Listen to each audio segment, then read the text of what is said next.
கிராம மிஷனரி இயக்கம் வழங்கும் கிராமிய நேரம் என்ற இந்த நிகழ்ச்சிக்கு உங்களை அன்புடன் வரவேற்கிறோம். கிராம மிஷனரி இயக்கம் கடந்த 27 ஆண்டுகளாக சிறுவர் மற்றும் வாலிபர் மத்தியில் ஊழியம் செய்து வருகிறது. 800க்கும் மேற்பட்ட மிஷனரிகளோடு தமிழ்நாட்டில் உள்ள 38 மாவட்டங்கள் உட்பட ஆந்திரா, ஒடிசா, கர்நாடகா, சத்தீஸ்கர், ஜார்க்கண்ட் மற்றும் மத்திய பிரதேசம் ஆகிய மாநிலங்களிலும் நற்செய்தி பணியை செய்து வருகிறது. எமது இலக்கு 1,00,000 கிராமங்கள், 7,000 மிஷனரிகள், ஒவ்வொரு மாநிலத்திலும் 500 மிஷனரிகள். எமது தரிசனம் என் ஆட்டுக்குட்டிகளை மெய்ப்பாயாக என்ற வசனத்தின்படி கிராமங்களில் உள்ள சிறுவர் மற்றும் வாலிபர்களை கிறிஸ்துவுக்குள் வழிநடத்தி அவர்கள் மூலம் கிராமங்களை சுவிசேஷ மயமாக்குதல், சந்திக்கப்படும் சிறுவர் மற்றும் வாலிபர்களை நாளைய தலைவர்களாகவும் ஊழியர்களாகவும் உருவாக்குதல், ஒவ்வொரு கிறிஸ்தவரையும் ஆத்தும ஆதாயம் செய்கிறவராக மாற்றுதல். இப்பொழுதும் எமது நிகழ்ச்சிகளை ஜெபத்துடன் பார்த்து பயனடையுங்கள்.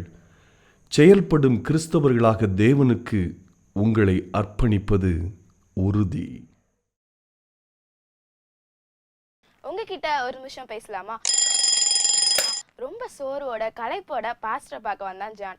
பாஸ்டரை பார்த்து ஜான் சொன்னான், என்ன பாஸ்டர் வாழ்க்கை இது, எப்போ பார்த்தாலும் ஒரே போராட்டம் சோதனையுமா இருக்குது. என் வாழ்க்கை ஃபுல்லாக எப்போவுமே அப்படி சந்தோஷமாகவே இருந்துட்டா எவ்வளோ சூப்பராக இருக்கும் பாஸ்டர் அப்படின்னு சொல்லி ஜான் அந்த பாஸ்டரை பார்த்து சொன்னாராம். உடனே அந்த பாஸ்டர் சொன்னாராம், உட்காரு ஜான், நம்ம ரிலாக்ஸாக ஒரு காஃபி சாப்பிட்டுட்டே பேசலாம் அப்படின்னு சொல்லி அந்த பாஸ்டர் சொன்னாராம்.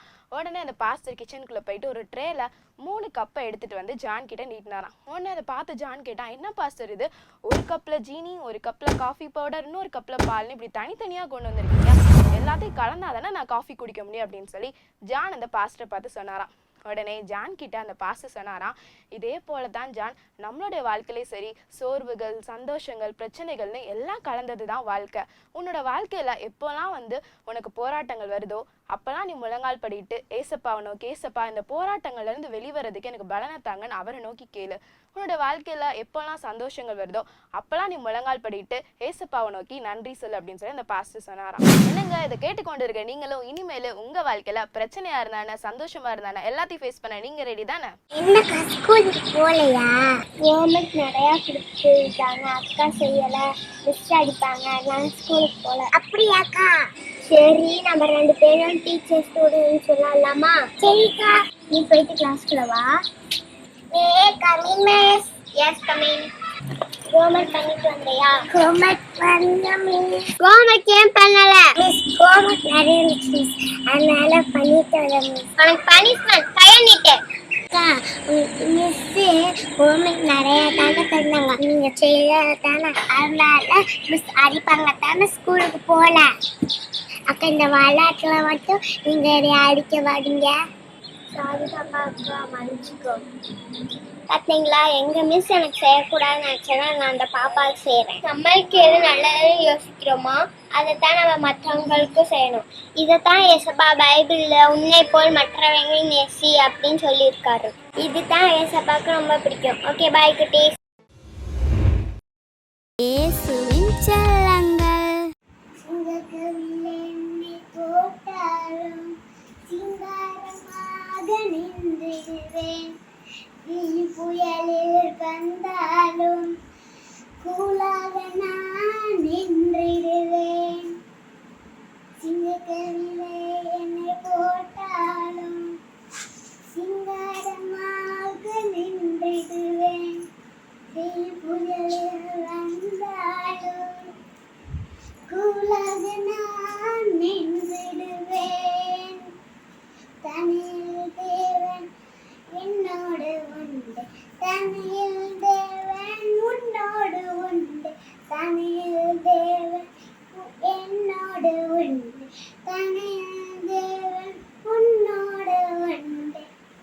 தனியில் போல ஜெபித்திடுவேன், தவறாமல் நான் ஜெயித்திடுவேன், தடைகளை உடைத்து வெற்றி பெறுவேன். இயேசுவின் செல்லங்கள். ஜிங் ஜிங் ஜா, ஜிங் ஜிங் ஜா, ஜிங் ஜிங் ஜா, ஜிங் ஜிங் ஜா, குட்டி தம் ஆபிரகாம் மகனை கட்டினான், பலிபீடம் மேலே கிடத்தினான். எடுத்தான் வாளை கையிலே, தேவ சத்தம் வந்தது வானிலே. எடுத்தான் வாளை கையிலே, தேவ சத்தம் வந்தது வானிலே. கீழ்ப்படிந்த உன்னையே நான் ஆசீர்வதிப்பேன் என்றாரே, கீழ்ப்படிந்து அர்ப்பணித்தால் ஆசீர்வதிப்பாரே. ஜிங் ஜிங் ஜா, ஜிங்கு ஜிங்கு ஜா, ஜிங் ஜிங் ஜா, ஜிங்கு ஜிங்கு ஜா. இயேசுவின் செல்லங்கள். சங்கீதம் 1. துன்மார்க்குடைய அனுசயம் நடவாமலும், தாங்களுடைய வழியில் இல்லாமலும், பையாசக்காரன் உட்காராமலும், கர்த்தருடைய வேகத்தில் பிரியமாயிருந்து இரவும் பகலும் அவருடைய வேகத்தில் தியானமாய் இருக்கிற மனுஷன் பாக்கியவான். அவன் நீர்க்கால்களின் ஓரமாய் நடப்பட்டு தன் காலத்தில் தன் கனியை தந்து இலையுதிர இருக்கிற மரத்தை போலிருப்பான். அவன் செய்த விழாம் வாய்க்கும். துன்மார்க்கர் அப்படிராமல் கற்று பற்கடிக்கும் பதில் போய் இருக்கிறார்கள். ஆகையால் துன்மார்க்கர் நியாயத்தீர்ப்பிலும் பாவிகள் நீதிமன்றங்களின் சபையிலும் இல்லை நிற்பதில்லை. கர்த்தர் நீதிமன்றங்களின் வழியை அறிந்திருக்கிறார், துன்மார்க்கரின் வழியோ அல்லையும். இயேசுவின் செல்லங்கள். யாக்கோபை போல நான் போராடுவேன், எலியாவை போல நான் ஜெபித்திடுவேன். யாக்கோபை போல நான் போராடுவேன், எலியாவை போல நான் ஜெபித்திடுவேன். விடமாட்டேன் விடமாட்டேன், யாக்கோபை போல நான் விடவே மாட்டேன்.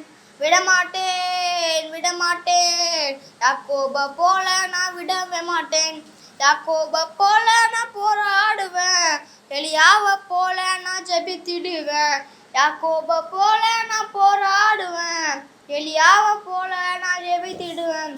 அன்னாளை போல ஆலயத்தில் அழுது நான் ஜெபித்திடுவேன். அன்னாள் போல ஆலயத்தில் அழுது நான் ஜெபித்திடுவேன். என் துக்கம் சந்தோஷமாய் மாறுமர ஜெபித்திடுவேன். என் துக்கம் சந்தோஷமாய் மாறுமர ஜெபித்திடுவேன். யாக்கோபை போல நான் போராடுவேன், எலியாவை போல நான் ஜெபித்திடுவேன். கர்மேல் பர்வதத்தில் நின்றிடுவேன், அக்கினி இறங்கும் வரை ஜெபித்திடுவேன். கர்மேல் பர்வதத்தில் நின்றிடுவேன், அக்கினி இறங்கும் வரை ஜெபித்திடுவேன். எலியாவின் தேவனே இறங்கி வாருமையா, எலியாவின் தேவனே இறங்கி வாருமையா. யாக்கோபை போல நான் போராடுவேன், எலியாவை போல நான் ஜெபித்திடுவேன். நீ ஏசப்பாவுக்கு என்ன செஞ்ச? உங்க தாத்தா செஞ்சாரு, உங்க அப்பா செஞ்சாருன்னா அதெல்லாம் அங்கே ஒன்றும் ஒத்துவர. அதோடைய கிருபை உங்களுடைய உலக பிரகாரமான ஆசீர்வாதத்தை உங்களை பின்தொடரும். ஆபிரகாமின் ஆசீர்வாதம் ஈசாக பின்தொடர்ந்து போல ஆண்டவர் அந்த ஆசீர்வாதம் உங்களை பின்தொடரலாம். ஆனால் ஆண்டவர்கிட்ட நீங்கள் போவீங்கன்னா ஆண்டவர் உங்களோட கணக்கு கேட்பார். நீ எனக்காக என்ன செஞ்ச? இயேசு கிறிஸ்துவின் இனிய நாமத்தினாலே கிராம மிஷனரி இயக்க குடும்பத்தின் சார்பாக கிராமிய நேரம் என்ற நிகழ்ச்சிக்கு உங்களை அன்போடு கூட வரவேற்கிறேன். அல்லேலூயா. நீங்கள் நல்லா இருக்கிறீங்களா? இந்த நிகழ்ச்சிகளை நீங்களும் பார்க்குறீங்க. உங்களுக்கு தெரிஞ்ச உறவினர்கள் நண்பர்களுக்கு இதை அறிமுகப்படுத்துங்க. நாங்கள் விருதுநகர் கருகாமையில் ஒரு சின்ன ஒரு புள்ளலக்கோட்டை என்ற ஒரு கிராமத்தில் நாங்கள் தங்கியிருந்து தமிழ்நாட்டில் உள்ள 27 மாவட்டங்கள் ஒரு 4 மாநிலங்கள்லையும் மிஷனரிகளை அனுப்பி ஊழியம் செய்து வருகிறோம். எங்களுக்கு ஆசை இந்தியாவில் 7000 மிஷனரிகளை உருவாக்கணும், 1,00,000 கிராமங்களை ஆண்டவருக்கு சொந்தமாக மாற்றணும்னு சொல்லி ஒரு இலக்கோடு கூட நாங்கள் ஊழியம் செய்கிறோம். நீங்களும் ஜெபியுங்கள். அநேகரை ஜெபிக்கிறவளாக எங்களுக்கு ஆண்டு தரும்படி, ஜெபிக்கிறவளை எழுப்பும்படி நீங்கள் ஜெபித்து கொள்ளுங்கள். அல்லேலூயா. நான் அடிக்கடி ஒரு சாட்சியை சொல்லுவேன். ஒரு ரகசிய கிறிஸ்துவா மட்டும் எனக்காக ஜெபம் பண்ணுங்கன்னு சொன்னேன். அவங்க சொன்னாங்க, நான் பொய்யன்னா சொல்ல மாட்டேங்க நேசன், கட்டாயம் நான் உனக்கு ஜெபிக்க மாட்டேன்ட்டாங்க. இன்றைக்கி நிறைய கிறிஸ்தவங்க ஜெபம் பண்ணுறேன்பாங்க, ஆனால் ஜெபிக்க மாட்டாங்க. ஏமா அப்படி சொல்கிறீங்கன்னு சொன்னால், முழங்கால் போட்டு கண்ணை மூடி ஜெபிக்கிறத என் கணவர் பார்த்தாருன்னா என்னை அருவாள் எடுத்து வெட்டியே போடுவாருங்கிறாங்க. நான் மட்டும் சொன்னேன், எதுக்கு கண்ணை மூட்டுறீங்க? 2 பேரும் சேர்ந்து ஜெபம் பண்ணிங்கன்னா கண்களை மூடலாம். தனியாக இருந்தால் நல்ல கண்களை ஏறிட்டு பார்த்து தரிசனங்களை பார்த்து அப்படியே சும்மா அப்படி நடந்து அப்படி ஜெபிக்கலாம். அல்லேலூயா. நான் உங்கள்கிட்ட சொல்லி கொடுத்தேன், எப்பெல்லாம் கிச்சனில் வேலை பார்க்குறீங்களோ அப்போ உப்பை கையில் எடுக்கும்போது கணேசனை வல்லமையாக எடுத்து பயன்படுத்துங்கன்னு ஒரு வார்த்தை சொல்லுங்களேன். பாருங்கள், அன்றைய நாளிலிருந்து அவர்கள் எனக்காக ஒவ்வொரு நாள் ஒரு 10-15 தடவை ஜெபம் பண்ணுறாங்க. சோத்துக்கு, குழம்புக்கு, கூட்டுக்கு, ஆம்லேட்டுக்கு உப்பு போடணும் இல்லைங்க. உப்பை கையில் எடுத்தாலே கணேசனை பயன்படுத்துங்கன்னு சொல்லி ஜெபிச்சிருவாங்க. நீங்கள் கூட அப்படி ஜெபிங்களேங்க. உங்கள் ஜெபம் எனக்கும் எங்களுக்கும் தேவை ஐயா. நாங்கள் பெரிய பிரபலியமான ஊழியக்காரங்கள்லாம் கிடையாதுங்க. எங்களால் ஆன சின்ன ஊழியத்தை கிராமப்புறங்களில் செய்கிறோம். எனக்கு ஏசப்பா சொன்னார், ஆட்டுக்குட்டிகளே மேய்ப்பாயாக. ஒரு கிராமத்தில் ஆடு ஆட்டுக்குட்டி இருக்குதா, ரெண்டையும் சொந்தமாக்கி கொள்ளணும், திருடணுமா? முதல்ல என்ன செய்யணும், ஆடை பிடிச்சிங்கன்னா ஆடு முட்டும் முறைக்கும் திருட எதிர்ப்புகளை காண்பிக்கும். ஆட்டுக்குட்டியை தோளில் போட்டு வந்துட்டா ஆடு தன்னால் உங்கள் பின்னாடி வரும். ஏசப்பா சொல்லி கொடுத்த ஊழியங்க. தெருவில் மரத்தடியில் இந்த ஊழியத்தை செய்கிறோம். எங்கள் ஊழியத்துக்காக ஜெபம் பண்ணுங்க. நிறைய மிஸ்டரிகளை மாதந்தோறும் தாங்குகிற ஸ்பான்சர்களை எழும்பணும். எங்கள் ஊழியத்தில் நிறைய வாலிபர்கள் ஊழியத்துக்கு புறப்பட்டு வந்துக்கிட்டே இருக்கிறாங்க. அவர்கள் தங்கி பயிற்சி பெறுவதற்கென்று மிஸ்டரி வீடுன்னு சொல்லுவேன், மிஸ்டரி அறை. பைபிளில் சூனமியாள் எலிசாவிற்கும் வேலைக்காரன் கட்டி கொடுத்தது போல் நிறைய 60 மிஸ்டரி வீடுகள் கட்டணும். ஒரு வீடு கட்டுவதற்கு 2 லட்சம் ரூபாய் தேவை. இப்பொழுது வரை 17 வீடுகளுக்கு ஆண்டவர் ஸ்பான்சர்களை எழுப்பி இருக்கிறார். ஆமென். இன்னும் மீதியான எல்லா ஸ்பான்சர்களை எழுப்பி தரும்படி நீங்கள் ஜெபித்து கொள்ளுங்கள். உங்கள் ஜெபத்தை ஆண்டவர் கேட்பார். அல்லேலூயா. மிஸ்டரிகளுக்குங்க முதல்ல மிஸ்டரிகள் கிடைக்கணும். அந்த மிஸ்டரிகளுக்கு தேவையான உபகரணங்கள் கிடைக்கணும். அந்த மிஸ்டரிகளுக்கு ஜெபிக்கிறவங்க உருவாகணும். அவ்வளோதாங்க. எழுப்புதலை பார்த்துடலாம். பைபிள் வசனம் பாருங்கள், அறுவடை மிகுதி வேலையாட்களை குறைவு. நீங்கள் எழுப்புதலை விரும்புகிறீங்களா?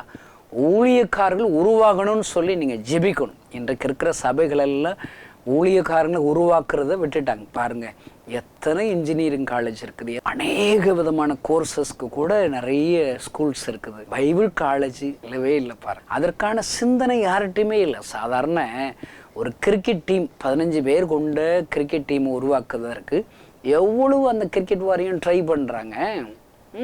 இப்போ 2020 உலக கோப்பை வரப்போகுது. இப்போ இருந்து அவங்கள போடலாமா, இந்த போலர் போடாமா, இந்த ஆல்ரவுண்டு வேணாமா, எவ்வளவு டிஸ்கஸ் பண்ணுறாங்க. அதில் ரஞ்சி டிராஃபியில் நல்லா விளையாடுறாங்களான்னு பார்ப்பாங்க. அடுத்து ஐபிஎல்ல நல்லா விளையாடுறாங்களான்னு பார்ப்பாங்க.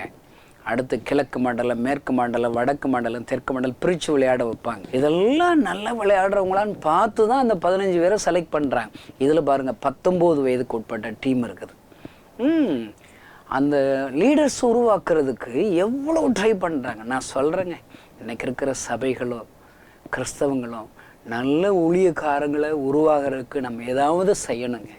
ஏசப்பா அந்த பாரத்தை கொடுத்துருக்குறேன். இப்போ கணேசன் ஒருத்தர் ரட்சிக்கப்பட்டா எம்பிட்டு ஊழியம் நடக்குது பாருங்களேன். பார்த்தீங்களா?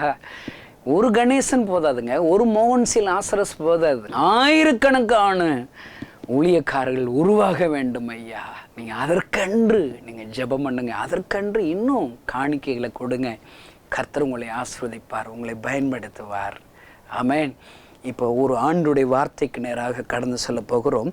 இன்றைக்கு உங்களோடு கூட பேசும்படி ஆண்டுடைய சமூகத்தில் ஜெபித்த போது யோசுவா 2ஆம் அதிகாரத்தில் ராகாப் அப்படிங்கிற ஒரு அம்மா இருக்கிறாங்க. அவங்களுக்கு குறித்து தான் ஆண்டவர் உங்களோடு கூட பேசும்படி ஆண்டவர் சொல்லி கொடுத்த. நான் பாருங்கள், இந்த ராகாப் யோசுவா 2ஆம் அதிகாரத்தில் தான் அந்த அம்மா வர்றாங்க. யோசுவாவுடைய 1ஆம் அதிகாரம் ஒரு தலைவன் உருவாகிற ஒரு இடம். ஆமென். மோசே மரித்த பின்பாக லட்சக்கணக்கான ஜனங்களை வழிநடத்துறதுக்கு ஒரு ஆள் தேவை. யோசுவாவை ஆண்டவர் முன்குறிக்கிறார். எனக்கு இந்த யோசுவா புஸ்தகம் ரொம்ப ரொம்ப பிடிக்கும். ஒருத்தருடைய பேரில் புஸ்தகம் இருக்குது பாருங்க. இந்த செய்தியை கேட்கிற அருமையான தேவனுடைய பிள்ளைகளே, உங்கள் பேரில் புஸ்தகம் எழுதப்பட முடியுமா? உங்கள் பேரில் ஒரு சாட்சி புஸ்தகம் எழுதிடலாமா? அப்போ நீங்கள் ஏசப்பாவுக்கு சாதிச்சிருக்கணும், பெரிய காரியங்களை செஞ்சுருக்கணும். சும்மா சர்ச்சுக்கு போனோம் வந்தோம், நாங்கள் இத்தனை வருஷம் விசுவாசியாக இருந்தோம், எங்கள் தாத்தா தான் அந்த சர்ச்சை கட்டினாங்க தெரியுமா, நாங்கள் தான் அந்த இடத்த கொடுத்தோம் தெரியுமா, இதெல்லாம் இந்த கதையெல்லாம் பரலோகத்தில் ஆகாதுங்க. இந்த காலங்களில் நீ ஏசப்பாவுக்கு என்ன செஞ்ச? உங்கள் தாத்தா செஞ்சார், உங்கள் அப்பா செஞ்சாருன்னா அதெல்லாம் அங்கே ஒன்றும் ஒத்துவர. அதனுடைய கிருபை உங்களுடைய உலக பிரகாரமான ஆசீர்வாதத்தை உங்களை பின்தொடரும். ஆபிரகாமின் ஆசீர்வாதம் ஈசாக பின்தொடர்ந்து போல் ஆண்டவர் அந்த ஆசீர்வாதம் உங்களை பின்தொடரலாம். ஆனால் ஆண்டவர்கிட்ட நீங்கள் போவீங்கன்னா ஆண்டவர் உங்களோட கணக்கு கேட்பார். நீ எனக்காக என்ன செஞ்ச? நீ ஆண்டவருக்காக செய்கிறது தான் ஒரு புஸ்தகமாக எழுதப்படும். நீ மரித்தும் பேசணுங்க. இந்த செய்தி கேட்கிற கிறிஸ்துவ நண்பர்களை, இன்றைக்கு நீ ஆண்டவருடைய சமூகத்தில் எடுத்துக்கொள்ளப்படுவாயானால் நீ ஆண்டவருக்காக செய்தவைகள் அற்புதங்கள் மற்றவர்களுக்கு சவாலாக இருக்க வேண்டும் ஐயா. ஒரு புஸ்தகமாக எழுதப்பட வேண்டும். அப்படிப்பட்ட ஒரு புஸ்தகம் தான் யோசுவா 1ஆம் அதிகாரத்தில் அதில் ஒரு தலைவனை உருவாக்குகிறார். அல்லேலூயா. இவ்வளோ பெரிய தலைவனை உருவாக்கி முடிச்சுட்டு அவன்கிட்ட ஆண்டவர் பேசி முடிச்சுட்டு 2ஆம் அதிகாரம் வந்த உடனே அடுத்து ஒரு பெரிய ஹீரோ யாருன்னா ராகாப் தான். அவளை குறித்து என்ன போட்டிருக்கு தெரியுமாங்க? அந்த 1ஆம் வசனம் பிந்தின பகுதிகளில் பார்த்தீங்கன்னா, ராகாப் என்னும் பேர் கொண்டு வேசின் வீட்டிற்குள் பிரவேசித்து அங்கே தங்கினார்கள். இங்கே யோசுவா நினைச்சிறாரு 2 வேவுக்காரர்களை ரகசியமாக போய் பார்த்துட்டு வாங்கப்பான்னு சொல்லி அந்த தேசத்தை போய் சுற்றி பார்த்துடுவான்னு சொல்லி அனுப்பி வைக்கிறார். அந்த 2 பேர்கள் இந்த ராகாப் வீட்டில் அங்கே தங்கி இருக்கும்படி, ஒருவேளை அந்த தேசத்தில் இருக்கிற 2 வேவுகாரர்கள் வந்துட்டாங்கன்னு சொல்லி இவங்களுடைய ஜீவன் போகாதபடிக்கு இந்த ராகாப் வேசி அனுப்பிச்சிறாங்க. தான் வீட்டில் தங்குவதற்கு இடம் கொடுக்குறாங்க. அல்லேலூயா. நல்லா ஞாபகம் வச்சுக்கோங்க, எழுப்புதலுக்கு யோசுவாவும் வேணும், ஆனால் ராகாப் வேசியும் வேணும். இயேசு கிறிஸ்துடைய ஊழியத்தில் நீங்கள் பாருங்கள், அநேக ஸ்திரீகள் அவரோடு கூட ஊழியம் செய்கிறார்கள். அருமையான இந்த செய்தியை கேட்கிற சகோதர சகோதரி, இன்றைக்கு பெண்கள் எழுப்புதலுக்காக பயன்படுத்த விரும்புகிறார். தெபோராள் குறித்து எழுதப்பட்ட வார்த்தை, நான் எழும்பும் அளவும் கிராமங்கள் பாழாயின. நான் அடிக்கடி ஜெபம் பண்ணுவேன். ஒவ்வொரு பெண்ணும் தெபோராளை எழும்பிட்டா ஒரு கிராமம் இல்லைங்க, கிராமங்கள் பண்மையில் வருது பாருங்க. நீங்கள் ஒருத்தர் ஜெபம் பண்ண ஆரம்பித்தா உங்கள் மூலிமா நூற்றுக்கணக்கான கிராமங்கள் ஏசப்பாவுக்கு சொந்தமாக மாறும். ஏன் இன்னைக்கு நூற்றுக்கணக்கான கிராமங்கள் பாழாய் போயிருக்கிறது? ஒரு ஊழியம் இல்லைங்க. எந்த ஊருக்கு ஊழியத்துக்கு போனாலும் அங்கே உள்ள சிறுபிள்ளைகள் கேட்பாங்க என்கிட்ட, அண்ணே நீங்கள் எப்போ அடுத்து வருவீங்க, எங்களுக்கு வசனம் சொல்ல வருவீங்கன்னு சொல்லி கேட்கும்போது என் கண்கள் எல்லாம் குளமாக மாறி இருக்கிறது ஐயா. ஐயோ, நான் எப்பொழுது வருவேன் என்று என்னால் சொல்ல முடியாது. நான் அந்த ஆரம்ப காலங்களில் ஊழியத்துக்கு போகணுன்னு சொன்னால் என்கிட்ட கொஞ்சமாவது ஒரு 10 ரூபாயாவது வேணுங்க, பஸ்ஸுக்கு வேணுங்க. ஆண்டவர் எனக்கு கிருபை கொடுக்கணும், யாராவது ஸ்பான்சர் கொடுக்கணும், அப்போ தாங்க அந்த கிராமத்துக்கு போக முடியும். இன்றைக்கு அதே நிலைமைகள் தான் ஐயா இன்றைக்கு மிஷனரி ஊழியத்தில் நடக்கிறது ஐயா, நடக்கிறது. அருமையான தேவனுடைய பிள்ளைகளை எழுப்புதலுக்கு இன்றைக்கு பெண்கள் தேவை, ஒரு தெபோராள் தேவை. இந்த செய்தியை கேட்கிற சகோதர சகோதரியை, நீங்கள் தெபோராளாய் எழுப்பினால் கிராமங்கள் ஆசீர்வதிக்கப்படும் ஐயா. இன்னைக்கு கிராமங்களில் ஊழியமே இல்லை. காரணம், நிறைய பெண்கள் எல்லாம் சுயநலமாக இருக்கீங்களான்னு தெரியல. உங்கள் பிள்ளை ஆசீர்வதிக்கப்படணும், உங்கள் பிள்ளை பரிசுத்தமாக இருக்கணும், உங்கள் பிள்ளை போதை வஸ்துகளை அடிமையாக இருக்கக்கூடாது, உங்கள் பிள்ளைக்கு நல்ல வேலை கிடைக்கணும், உங்கள் பிள்ளைகளுடைய எதிர்காலம் ஆசீர்வதிக்கப்படணும்னு சொல்லி ஜெபம் பண்ணுறீங்க. உங்கள் ஜெபத்தை கேட்டு ஆண்டவர் உங்கள் பிள்ளைகளை எவ்வளவு ஆசீர்வதிச்சுட்டா இருப்பாருங்க. அப்போ உங்கள் ஜெபம் கேட்கப்படுதில்லை. இந்த செய்தி கேட்கிற பெற்றோர்களே, உங்கள் ஜெபம் கேட்கப்படுகிறது என்பதற்கு அடையாளம் என்ன? உங்கள் ஜெபத்தை கேட்டு உங்கள் பிள்ளைகளை ஆண்டவர் ஆசீர்வதித்திருக்கிறார். அல்லேலூயா. அப்போ அதே போல கிராமங்களுக்கு நீங்கள் ஜெபம் பண்ணீங்கன்னா கிராமங்கள் ஆசீர்வதிக்கப்படும். கிராமத்தில் இருக்கிற வாலிபர்கள் சிறுபிள்ளைகள் ஆசீர்வதிக்கப்படுவார்கள் ஐயா. எழுப்புதலுக்கு என் ஆண்டவரோடு இயேசுவோடு கூட பெண்களும் உதவியாக இருந்தால் காணிக்கினால் தாங்குகிற ஸ்திரீகள். அல்லேலூயா. பாருங்க, அதே போலதான் இந்த ராகாப் வேசி. அவன் என்ன செய்றா? எழுப்புதலுக்கு பங்கு பெறுகிறாள். ஒன்றும் இல்லைங்க, அவள் போய் பிரசங்கம் பண்ணலை, தெரு பிரசங்கம் பண்ணலை, ஜெபம் பண்ணலை, காணிக்கனா கொடுக்கலைங்க. அந்த அம்மா என்ன செய்கிறாங்க தெரியுமா? 2 நாள் 2 ஊழியக்காரர்களை அவங்க வீட்டில் தங்க வைக்கிறாங்க. அல்லேலூயா. இந்த செய்தி அங்கே அப்போ ராஜாவுக்கு போயிடுச்சுங்க. அப்போ என்ன செய்யறாரு?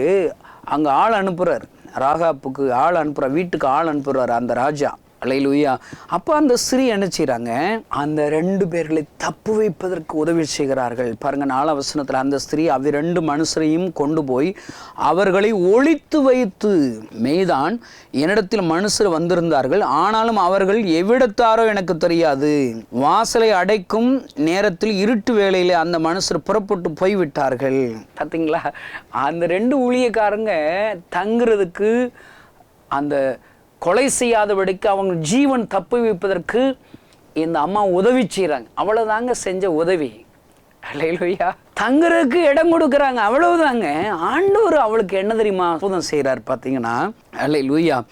அவங்க அந்த 2 பேருக்கும் இந்த ராகாப் தன்னால் ஆலோசனைகளை சொல்கிறா, தங்க வைக்கிறா. சின்ன சின்ன ஆலோசனைகள், அவளுக்கு தெரிஞ்ச ஆலோசனைகளை சொல்கிறாங்க. அவங்க சொல்கிற ஆலோசனைகளை உங்களுக்கு நான் வாசித்து காமிக்கிறேன் பாருங்களேன். 15ஆம் வசனத்தில் அப்பொழுது அவர்களை கயிற்றினாலே ஜன்னவழியாக இறக்கிவிட்டாள். அவள் வீடு அலங்கத்தின் மதிலில் இருந்தது. அலங்கத்திலே அவள் குடியிருந்தாள். அப்பொழுது அவள் அவர்களை நோக்கி, தேடுகிறவர்கள் உங்களை காணாதபடிக்கு நீங்கள் மலையிலே போய் அவர்கள் திரும்பி வருமற்றும் அங்கே ஒரு 3 நாள் ஒளிந்திருந்து பின்பு உங்கள் வழியே போங்கள். சொல்கிற முடிஞ்ச ஆலோசனை சொல்கிற அருமையான தேவனுடைய பிள்ளைகளை, உங்களால் யோசுவாவுக்களை போன்று எழும்ப முடியலையா? பரவாயில்லைங்க. நீங்கள் வர்ற ஊழியர்களை அன்பாக விசாரித்து தங்க வைக்கிறீங்களா, இடம் கொடுக்குறீங்களா? முடிஞ்ச ஆலோசனைகளை சொல்லுங்களேன். நீங்கள் மலையில் போய் ஒரு 3 நாள் தங்குங்களேன். நான் சொல்கிறேங்க, இப்போ உங்களுக்கு தெரிஞ்ச உங்கள் கிராமம் எங்கேயாவது இருக்குதா? நீங்கள் என்கிட்ட சொல்லுங்கள். ஒரு 3 நாள் எங்கள் ஊரில் தங்கி இருந்து அதை சுற்றி உள்ள கிராமங்களில் போய் கொஞ்சம் ஊழியம் செய்யுங்களேன். அங்கே நிறைய கிராமம் இருக்குதே. நீங்கள் தசை காட்டுங்க, தங்குறதுக்கு ஒரு வீட்டில் ஒரு இடம் கொடுங்க. ஒரு 3 நாள் 4 நாள் தங்குறதுக்கு ஏன் மிஸ்டரிகளை ஒரு டீமாக ஒரு 5 பேர் 10 பேர் அனுப்பி வைக்கிறேன். அவங்க உங்கள் வீட்டில் தங்கி இருந்து அப்படி சுற்றி ஒரு கிராமங்களில் காஸ்பல் அறிவிக்கிறதுக்கு நீங்கள் உதவி செய்யுங்களேன். சும்மா அவங்க 3 நாள் தங்குறதுக்கும் கொஞ்சம் சாப்பிட்றதுக்கும் ஏதாவது ஒரு ஸ்பான்சர் பண்ணுங்களேன். ஆண்டவர் ஆலோசனை, ஒரு ஆலோசனை தாங்க. இந்த அம்மா அப்படி ஆலோசனை கொடுக்கறதுனால ஆண்டவர் அவளை தப்பு வைக்கிறார். அவளோடு இருக்கிறவருடைய குடும்பங்களை என் ஆண்டவர் தப்பு வைக்கிறார் ஐயா, விடுவிக்கப்படுகிறார்கள். பைபிள் வசனம் பாருங்க, எனக்கு ரொம்ப பிடிச்சது. அப்போஸ்தலர் 16 அதிகாரத்தில், நீ இயேசுவை விசுவாசி, அப்பொழுது நீயும் உன் வீட்டாரும் ரட்சிக்கப்படுவீர்கள். நான் ஏசப்பாவை விசுவாசிக்கிறேன்னா எனக்கு மட்டும் ரட்சிப்பு கிடையாது, என் நிமித்தமாக என் குடும்பத்தார்களுக்கும் ரட்சிப்பு ஐயா. இந்த ராகாப் வேசிதான். அவள் 2 ஊழியக்காரர்கள் தங்கு வைக்கிறாள், உயிரை தப்புவிக்கிறாள்.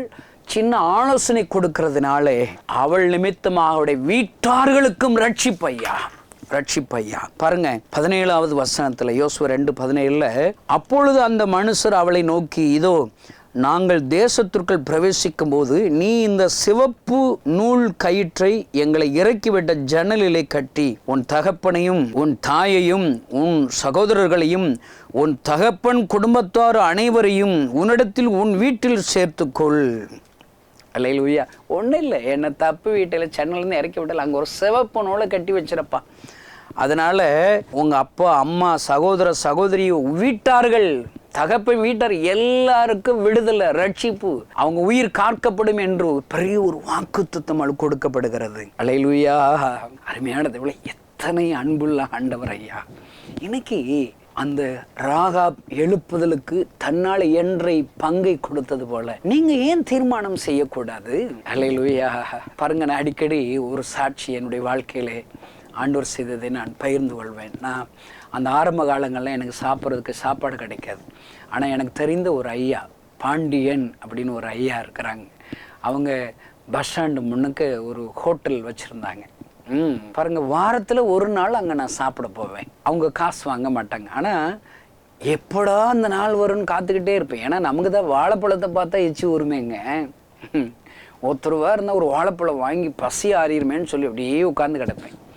அல்லேலூயா. பாருங்க, அங்கே ஒரு நாள் போனேங்க, பயங்கரமாக சாப்பிட்டேங்க. கிட்டத்தட்ட ஒரு 20 பூரி செட்டு, ஒரு 15 இட்லி, ஒரு 7-8 வடை இப்படி சாப்பிட்டேங்க. இங்கே வரைக்கும் வந்துருச்சு. இன்றைக்கி ரொம்ப சாப்பிட்டோம்டா, அதனால் கொஞ்சமாவது காசு கொடுத்துருவோன்னு என் பைக்குள்ளே 10 ரூபா வச்சுருந்தேன். கொடுத்தா அந்த ஐயா சொல்கிறாரு, கணேசா நீ ஒன்றும் காசே தர வேண்டாம், நீ எப்போ வந்தாலும் நான் உனக்கு ஒரு 50 ரூபா தர்றேங்கிறார். நான் சொன்னேன், விவரம் இல்லாமல் இருக்காதுங்க ஐயா, நான் சாப்பாடு சாப்பிட்றதுக்கும் காசு வாங்க மாட்டேறீங்க, நீங்கள் எனக்கு மறுபடியும் காணிக்க கொடுக்குறீங்களே, நீங்கள் என்ன செய்வீங்க? உங்களுக்கு பிறகு நஷ்டத்தில் கடையை மூடிட போகிறீங்க அப்படி சொன்னேன். அவர் சொன்னார், இல்லை கணேசா, எப்பொழுதுமே நாங்கள் ஒரு 3 கிலோ பூரி மாவு பிணைவோம். அதை பூரி செஞ்சோன்னா காலையில் விற்று மத்தியானம் விற்று சாயங்காலம் வரைக்கும் கிடைக்கும். நைட்டு கொஞ்சம் மீதமாகி அதை தான் நைட் சாப்பாடு சாப்பிடுவோம். ஆனால் நீ என்னைக்கு என் கடைக்கு வர்றையோ அன்னைக்கு அந்த 3 கிலோ மாவும் பூரியும் விற்று இன்னொரு 5 கிலோ பூரி மாவு புதுசாக போடுவோம், அதுவும் விற்றுருதப்பா, பயங்கரமான லாபம் வருதுடா. நீ வாரத்தில் ஒரு நாள் தான் வர, டெய்லி வாக்கணேசாங்கிறாங்க. போங்கய்யா, சும்மா சொல்லாதீங்க, ஏன்னா சும்மா உட்காந்துருக்கு கொஞ்சம் நேரம் பேசிக்கிட்டு என்ன நடக்குன்னு பார்ப்போம் அப்படின்னு சொல்லி என்னை உட்கார வச்சார். அந்த சர்வெண்ட்டு கேட்ட, ஆமையா பாஸ்டர் கணேசன் வந்துட்டதுனால நாங்கள் 5 கிலோ அந்த பூரி மாவு பிணைஞ்சிக்கிட்டு இருக்கோம்னு சொன்னாங்க. என்னடா வேடிக்கையாக இருக்குது பாப்பா, என்ன நீ செக் பண்ணிடுவோடைய உட்காந்தா. நான் அப்படியே உட்காந்து பேசிட்டு இருந்தாங்க. திடீர்னு ஒரு 3 வேனில் கல்யாண வீட்டுக்கோ ஏதோ கூட்டமோ போனவங்க வந்தாங்க. எல்லா பூரி மாவும் விற்று தீர்த்துருச்சுங்க. அல்லேலூயா. அருமையான தேவனுடைய பிள்ளைகளே, என் ஆண்டவர் அற்புதங்களை செய்கிறார் ஐயா. ஊழியக்காரனாக என்னை போஷித்தது நிமித்தமாக அந்த ஹோட்டலில் பிளஸ் பண்ணுறார், வியாபாரத்தை பிளஸ் பண்ணுறார். நான் சொல்கிறேங்க, ஒரு கலசம் தண்ணி கொடுத்தா, உங்கள் பங்கா ஒரு ஊழியக்காரங்க ஒரு கலசம் தண்ணி கொடுங்களேன், அதன் பலனை நீங்கள் அடைய வைங்க. இந்த செய்தியை கேட்கிற சகோதரனே சகோதரியை எழுப்புதல் ஒரு சின்ன ஒரு பங்கை ராகாப் தன்னால் இயன்றதை அவள் செய்கிறாள், என்றதை தங்க வைக்கிறா, ஆலோசனை சொல்கிறா, அந்த 2 ஊழியக்காரர்களை ஜீவன் தப்பு வைக்கிறா. அவ்வளவுதாங்க. அது நிமித்தமாக அவளை என் ஆண்டவர் விடுவிக்கிறார். அவள் குடும்பத்தார்கள் எல்லோரையும் என் ஆண்டவர் விடுவிக்கும்படி அற்புதம் செய்கிறார் ஐயா. பைபிளை நீங்கள் ஃபுல்லாக வாஸ்து பாருங்க. ஒருவர் ஆண்டவருக்காக ஒப்பு கொடுத்தா எத்தனை பேருக்கு விடுதலைங்க, எத்தனை பேர்கள் ரட்சிப்பு வருதுங்க, மகிமை வருகிறதே. ஒரு சிறு பையனுடைய 5 அப்போ 2 மீனுடைய அந்த பங்களிப்பு ஆயிரக்கணக்கான ஜனங்களை ஆண்டு ஆசீர்வதிச்சிடறாருங்க. வருங்க. சூனேமியால் 2 ஊழியக்காரங்க வந்து தங்கட்டும்பா, எப்பொழுதும் நம்மிடத்தில் வருகிற அந்த ஊழியக்காரர் பரிசுத்தவான் என்று காண்கிறேன். ஒரு சின்ன அறையை கட்டிட வேண்டியதான், ஒரு நாற்காலி, அப்படி ஒரு கட்டில், என்ன ஒரு குத்து விளக்கு அப்படி வச்சிடுறாங்க பாரு. இவ்வளோதான் பிளான் போடுறாங்க. அந்த அம்மா ஒரு பொருதனையே செய்யலை. நான் உங்களுக்காக ஒரு வீடு கட்டி கொடுப்பேன், ஒரு சர்ச்சு கட்டி கொடுப்பேன், அதனால் என் வீட்டில் இருக்கிற குழந்தை இல்லாத குறைவை நிறைவா மாட்டேன்னு பொருதனையாக செஞ்சாங்க. இல்லைங்க, தன்னால் முடிந்ததை 2 ஊழியக்காரங்க எலிசாவும் அவனுடைய உடன் ஊழியர்கள் தங்குவதற்கு வீடு கட்டுறாங்க, உதவி செய்கிறாங்க. அதன் நிமித்தமாக அங்கு ஆண்டவர் அவனுடைய வீட்டில் இருக்கிற குறைவை நிறைவாக மாற்றுகிறார். அல்லேலூயா. அருமையான தேவனுடைய பிள்ளைகளே, உங்களுக்கு எப்பொழுதெல்லாம் ஒரு ஆப்பர்ச்சுனிட்டி ஆண்டவர் கொடுக்குறாரோ அதை மிஸ் பண்ணிடாதீங்க. என்னை பொறுத்தளவுக்குங்க, ராகாப்புக்கு ஒரு ஆப்பர்ச்சுனிட்டி வந்துச்சு. என்ன ஆப்பர்ச்சுனிட்டி? 2 ஊழியக்காரர்களை தங்க வைப்பதற்கு, போஷிப்பதற்கென்று, தப்பி வைப்பதற்கென்று அவளுக்கு ஒரு தருணம் கொடுக்கப்பட்டது ஐயா. அந்த தருணத்தை அவள் பயன்படுத்தினதுனாலே அவள் வீட்டார்கள் எல்லோரும் தப்பி வைக்கப்படுகிறார்கள், ஆசீர்வதிக்கப்படுகிறார் ஐயா. அருமையான கிறிஸ்தவ நண்பர்களே, இது ஒரு எழுப்புதலின் காலங்கள். கடைசி கால எழுப்புதலை நம் கண்களினால் பார்க்க போகிறோம். இது யோசுவாவின் காலங்கள், இது நம்முடைய காலங்கள். நம் கண்கள் காண ஆண்டவர் அற்புத அடையாளங்களை ஆண்டவர் செய்ய போகிறார். கூட்டமாக ஜனங்கள் ரட்சிக்கப்பட போகிறார்கள். அல்லேலூயா. கடந்த காலங்கள் போல் அல்ல, இப்பொழுது ஒரு சிறு பிள்ளையோட ஜெபத்தை கேட்டு ஆண்டவர் மகிமையான காரியங்களை செய்கிறார். பாருங்க, ஒரு கிராமத்தில் ஒரு அம்மாவுக்கு கேன்சர் வியாதி, ஆஸ்பத்திரியில் வச்சு ட்ரீட்மெண்ட் பார்த்துருக்குறாங்க. அவங்க இனிமே ஒரு 3 நாள் 4 நாளில் இந்த அம்மா செத்து போயிடுவாங்க, நீங்கள் தூக்கிட்டு போங்கன்னு சொல்லிட்டாங்களாம். பாருங்கள், ஒரு ஆம்புலன்ஸ் வேலையில் கிராமத்தை தூக்கிட்டு வந்துட்டாங்க. நான் அந்த கிராமத்தில் ஒரு சின்ன பிள்ளைகள் மத்தியில் சண்டே கிளாஸ் எடுப்பேன். ஒரு 5-6 பிள்ளைகள் வச்சுக்கோங்களேன். இந்த செய்தி 5-6 பிள்ளைகள் கேட்டுச்சு. என்னடா இது, கணேசன் சொன்னாங்க, வியாதிசங்கள் கையை வச்சா போதும் அங்கே சுகம் அடைஞ்சிருவாங்க, விசுவாசிக்கிறவன் நடக்கும் அடையாளங்கள் அவனன்னு சொல்லி கொடுத்தாங்க. இது என்ன, இந்த அம்மா செத்து போயிடுவான்னு சொல்கிறாங்க, இன்னும் சாகலை இல்லை, வியாதி தானே, ஜோம் பண்ணிட வேண்டியதான், கையை தானே வைக்கணும் இயேசுவின் நாமத்தினாலுன்னு சொல்லி அவங்க அந்த 4-5 பிள்ளைகளுடைய கமிட்டி கூடிச்சு. நம்ம ஊர் கமிட்டியெல்லாம் கம்மண்டு ஈட்டு டீ தான், ஒன்றும் உருப்படாதுங்க. எல்லாம் கூட்டமாக கமிட்டியாக இருக்குது. எங்கெங்கே எழுப்புதல் இருக்குது? ஒரு கமிட்டின்னு கூடனா என்ன செய்யணும் தெரியுமா? இந்த வருஷத்தில் ஒரு 100 சர்ச்சு நம்ம சர்ச் மூலியமாக கட்டணும், 100 கிராம சர்ச்சு கட்டணும், 100 மிஷனரிகளை அனுப்பணும். அல்லேலூயா. அப்படிப்பட்ட கமிட்டிகள் உருவாகணும்னு சொல்லி நான் ஜெபிக்கிறேன். நீங்களும் ஜெபம் பண்ணுங்க. அல்லேலூயா. இது கிராமத்தில் இருக்கிற தெருவில் இருக்கிற சின்ன பிள்ளைகள் கமிட்டி. நாம் நாளைக்கு அந்த வீட்டுக்கு போய் ஜெபிச்சிட வேண்டிதான், கணேசன் சொன்னதை செக் பண்ணிட வேண்டிதான்னு சொல்லிட்டு அவங்க எல்லாம் கமிட்டி தீர்மானம் போட்டு அதே போல் மறுநாள் பகலில் எல்லோரும் போயிருக்காங்க. நான் அந்த சண்டே கிளாஸில் இயேசு ராஜா வந்திருக்கிறார், எல்லோரும் கொண்டாடுவோம், கைதட்டி நாம் பாடுவோம், கூப்பிடு நீ பதில் கொடுப்பார், குறைகளெல்லாம் நிறைவாக்குவார். இந்த பாட்டு தான் சண்டே கிளாஸ் பாட்டை சொல்லி கொடுத்தேன். சண்டே கிளாஸ் எடுக்க தெரியலன்னு கிறிஸ்தவ இருக்கக்கூடாது. எனத்தையாவது ஒரு பாட்டை சொல்லி கொடுங்க. உங்களுக்கு தெரிஞ்ச விஷயம் தெரியாதவங்களுக்கு சொல்லி கொடுத்தீங்கன்னா அதாங்க பெரிய ஊழியம். சண்டே கிளாஸ் நான் சொல்லி கொடுத்த பாட்டை இந்த பிள்ளைகள் எல்லாம் ஒரு 5 பிள்ளைகள் சேர்ந்து, சும்மா குட்டி குட்டி பிள்ளைகள் சேர்ந்து படிச்சிருக்கிறாங்க. இந்த பாட்டை படிக்கும் போதே அந்த கேன்சர் வியாதி உள்ள அம்மா படுத்த படுக்கையா இருந்தாங்க.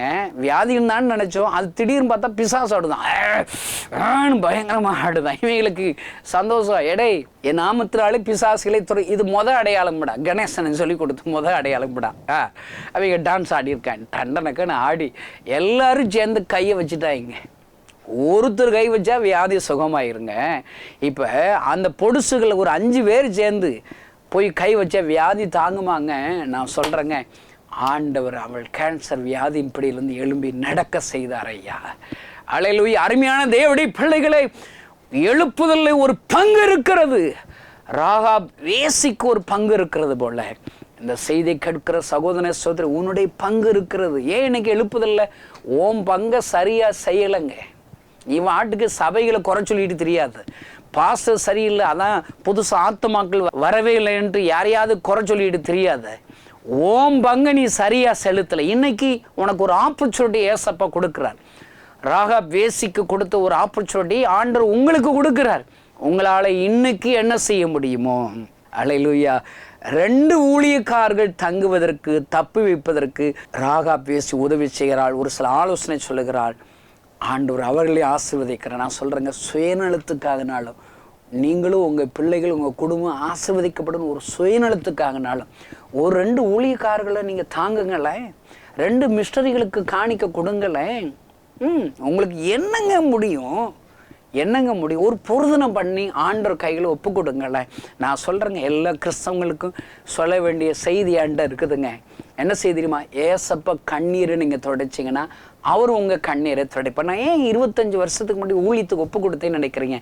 ஏசப்பா என் இருதய வியாதியை சுகப்படுத்தி என் கண்ணீரை துடைச்சாருங்க. ஏசப்பா என் கண்ணீரை துடைச்சாரு. ஆனால் அவர் ஆத்துமாக்களுக்காக கண்ணீர் வடிக்கிறார். ஒரு ஆடு காணாம போச்சேன்னு அவர் அழுகிறார், கண்ணீர் வடிக்கிறார், பரிதவிக்கிறார். என் கண்ணீரை துடைச்சவர் கண்ணீர் வடிக்கிறாரே. கண்ணீரோடு அழுது கொண்டிருக்கிற இயேசு என் கண்களினால் தரிசித்தேன். அவருடைய அழுகிற குரலை என் காதுகளினால் கேட்டேன். என் கண்ணீரை துடைத்தவர் கண்ணீர் வடிக்கிறாரே. நான் ஒப்பு கொடுத்த ஏசப்பா அழாதீங்க, நான் இருக்கிறேன், என்னால் என்றதை செய்து உம்முடைய கண்ணீரை துடைப்புன்னு ஒப்பு கொடுத்தேன். ஆண்டவர் என்னையும் ஆசீர்வதித்திருக்கிறார் ஐயா.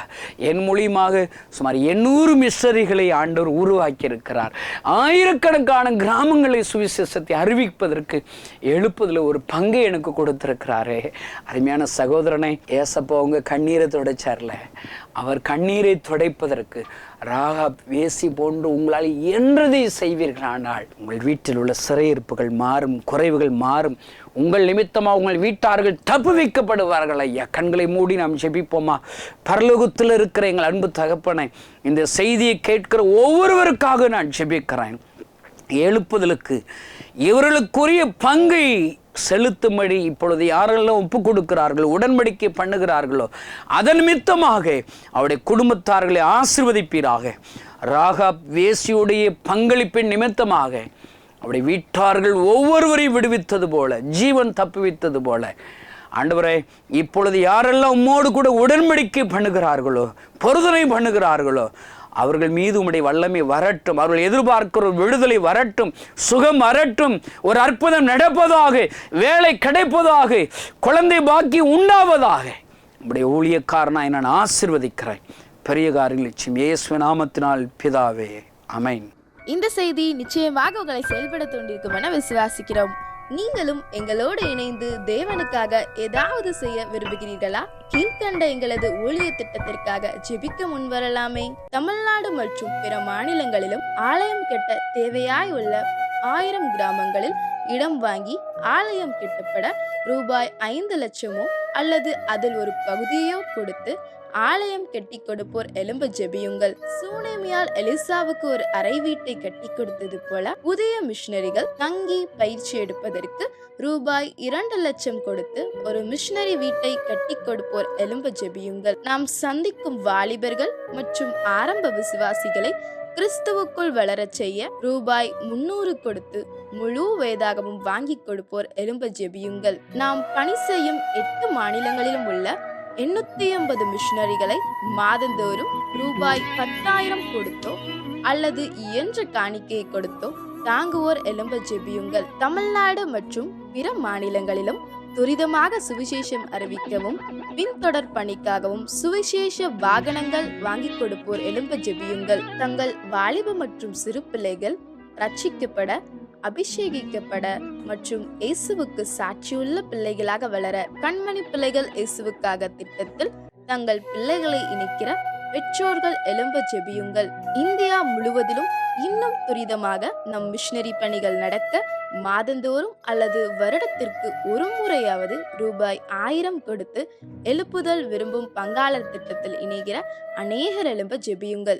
மேலும் எங்களோடு தொடர்பு கொள்ள விரும்பினால் திரையில் காணும் எங்கள் முகவரியும் குறித்துக் கொள்ளுங்கள். கிராம மிஷனரி இயக்கம், தபால் பெட்டி எண் 51, விருதுநகர் 626001. இந்த நிகழ்ச்சியையோ அல்லது எங்கள் ஊழியத்தையோ நீங்கள் தாங்க விரும்பினால் எங்கள் தொலைபேசி எண்ணை குறித்துக் கொள்ளுங்கள். 7378000444. கர்த்தர் தாமே உங்களை ஆசீர்வதிப்பாராக.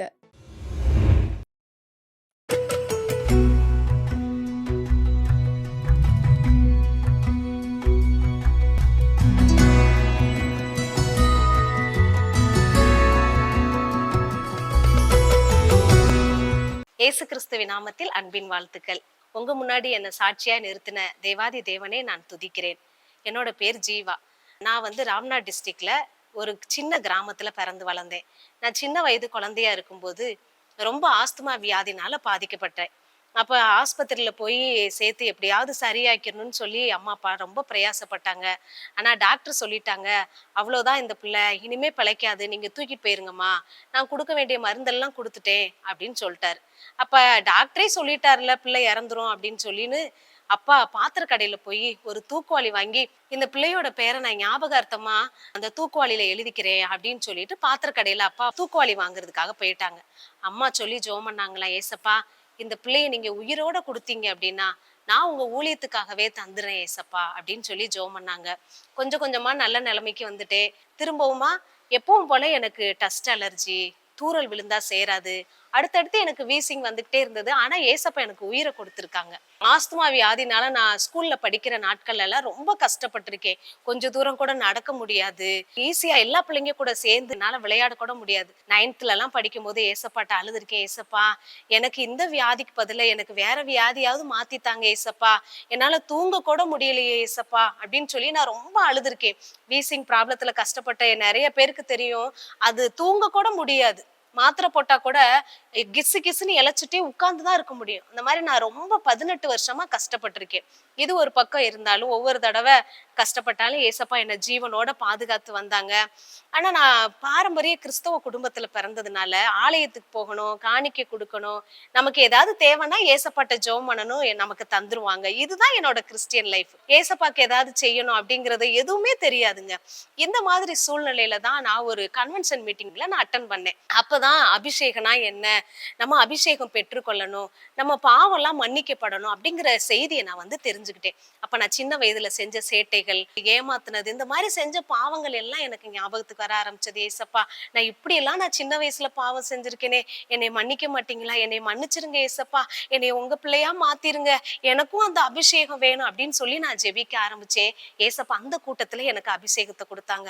அந்த அபிஷேகம் தாங்க முடியாததுனால நான் ரொம்ப கீழே விழுந்துட்டேன். இதை பார்த்துக்கிட்டே இருந்த ஒரு அத்தை எங்க அம்மா கிட்ட போய் சொன்னாங்க, மதினி இவ 3 நாள் கன்வென்ஷன் மீட்டிங் வந்திருந்தால அதுல பொத்து பொத்துன்னு கீழே விழுகிறா, அப்ப நீங்க என்னன்னு செக் பண்ணி பாருங்க, ஏன்னா பிசாசு பிடிச்சிருந்தாதான் அப்படி விழுவாங்க அப்படின்னு சொல்லிட்டு போயிட்டாங்க. எனக்கு இது ஒரு மனசுல ரொம்ப பாதிப்பா இருந்தது. நம்ம ஏசப்பாட்ட அபிஷேகத்தை தாங்க ஏசப்பான்னு கேட்டோமே, இப்படி பிசாசு பிடிச்சிருக்குன்னு சொல்லிட்டாங்களே, அப்ப நமக்குள்ள வேற ஏதோ ஆவி இருக்குதோ அப்படின்னு சொல்லி நான் இதை குறிச்சு அதை ஃபீல் பண்ணிக்கிட்டே இருக்கேன். அப்ப நான் ஏசப்பாட்ட ஜெபம் பண்ணேன், ஏசப்பா நிறைய பேர் கூட்டத்துல அபிஷேகம் பெற்றுக்கொண்டேன், அந்நிய பாஷை பேசினேன்னு சொல்லுவாங்க, ஆனா நான் தனியா ஜெபம் பண்ணிட்டு இருக்கும்போது நீங்க என்னை அந்நிய பாஷையினால நிரப்பணும், அப்பதான் நீங்க என்ன அபிஷேகம் பண்ணியிருக்கிறீங்கன்னு சொல்லி நான் நம்புவேன். இது என்னோட ஏசப்பட்டு நான் ஜோம் பண்ற ப்ரேயர் டைமா போயிட்டே இருக்கு. இந்த சூழ்நிலையில தான் நான் 12th முடிச்சுட்டு லீவ்ல இருக்கும்போது எங்க கிராமத்துக்கு கிராம மிஷனரி இயக்கத்துல இருந்து ஒரு அன்னை வந்தாங்க. அவங்க வந்து பாஸ்டர்ட்ட சொல்லிட்டு போனாங்க, உங்க கிராமத்துல இருந்து 2 பிள்ளைங்களை அனுப்பி விடுங்க, நாங்க வாலிப பிள்ளைங்களுக்காக ஒரு மீட்டிங் நாங்க அரேஞ்ச் பண்ணிருக்கோம்னு சொன்னாங்க. அப்ப பாஸ்டர் 2 பேரை அனுப்பி விட்டாங்க. அனுப்பங்குளம் புதுவாழ்வு மையத்துல கிராம மிஷனரி இயக்கத்துல இருந்து வாலிப பிள்ளைகளுக்கான முதல் மீட்டிங் அரேஞ்ச் பண்ணியிருக்காங்க. அப்ப அதுல போய் நான் கலந்துகிட்டேன். இப்ப எனக்கு ஊழியனா என்னன்னு தெரியாது, மிஷனரினா என்னன்னு தெரியாது, இயேசுவை பத்தி சொல்றதுனா கூட எனக்கு என்னன்னு தெரியாது. அப்ப அந்த நேரத்துல டேவிட் அண்ணனோட சாட்சியை கேட்டேன். இயேசு பத்தி தெரியாததுனால இன்னைக்கும் அழுது கொண்டு இருக்கிறார் அப்படிங்கிற செய்தியை கேட்கும்போது உண்மையிலேயே ஆச்சரியமா இருந்தது. அவரை பத்தி தெரியலங்கிறதுக்காக இந்த உலகத்தையே படைச்ச ஏசப்பா அழுதுகிட்டு இருக்கிறாரா? அப்ப என்னோட அம்மா சொல்லுவாங்களே, சின்ன பிள்ளையிலேயே நான் அந்த உன்னை ஊழியத்துக்கு கொடுத்துட்டேமா, யார் வீட்டுக்கு ஜோமனை வந்தாலும் சொல்லுவாங்க, இந்த பிள்ளைய நான் ஊழியத்துக்கு கொடுத்திருக்கிறேன் பாஸ்டர், இந்த பிள்ளைய நான் ஊழியத்துக்கு கொடுத்திருக்கிறையா அப்படின்னு சொல்லுவாங்க. ஆனா நான் எங்க போய் ஊழியம் செய்யணும், எப்படி ஊழியம் செய்யணும்னா எனக்கு தெரியாது. ஆனா இங்க அந்த ஒரு விதை கிடைச்சது எனக்கு. அப்ப இப்படி எல்லாம் ஊழியம் செய்வாங்களா அப்படின்னு சொல்லி அந்த மீட்டிங் அட்டன் பண்ணிட்டு நான் போயிட்டு அடுத்து கொஞ்ச நாள் கழிச்சு இந்த ஊழியத்துக்கு வரும்படி ஆண்டவர் என்னோட உள்ளத்துல பாரத்தை கொடுத்தார். இந்த கிராம மிஷனரி ஊழியத்துக்கு நான் வந்தேன். ஊழியத்துக்கு வர ஆரம்பிச்சதுக்கு அப்புறமா அதுக்கு முன்னாடி சொன்னேன்ல, சின்ன டஸ்ட் எனக்கு சேராது, மழை தூறல் விழுந்தா உடனே வீசிங் வந்துடும், அதனால நான் ரொம்ப கஷ்டப்பட்டுக்கிட்டே இருப்பேன். தொடர்ந்து என்ன டேப்லெட் கொடுத்தாலும் எனக்கு கேட்காது. அப்ப நான் ஊழியம் செய்ய ஆரம்பிக்கிறேன், மழையில நனைகிறேன், எனக்கு டஸ்ட் அலர்ஜி, எங்க பார்த்தாலும் டிராவல் பண்றோம், பஸ்ல போய் தான் நாங்க கிராம மிஷனரி இயக்கத்துல இருந்து கைப்பிரதி கொடுத்து ஊழியம் செய்வோம். அப்படி எல்லாம் பண்ணிட்டே இருக்கிறேன். ஆனா எனக்கு அந்த வீசிங் வரவே இல்லை. எனக்குன்னா ஆச்சரியம். இப்ப நம்ம ஊழியத்துக்கு வந்ததுல இருந்து அந்த வீசிங் வந்ததுக்கான எனக்கு அறிகுறியே இல்லாத அளவுக்கு அந்த வியாதியில இருந்து ஏசப்பா பரிபூர்ண சுகத்தை கொடுத்தாங்க. அது எப்ப போச்சு, எந்த நேரம் அந்த வியாதி சரியாச்சுன்னு கூட எனக்கு தெரியலங்க. ஆண்டவர் பாருங்க அற்புதமான ஒரு விடுதலையை கொடுத்தாங்க.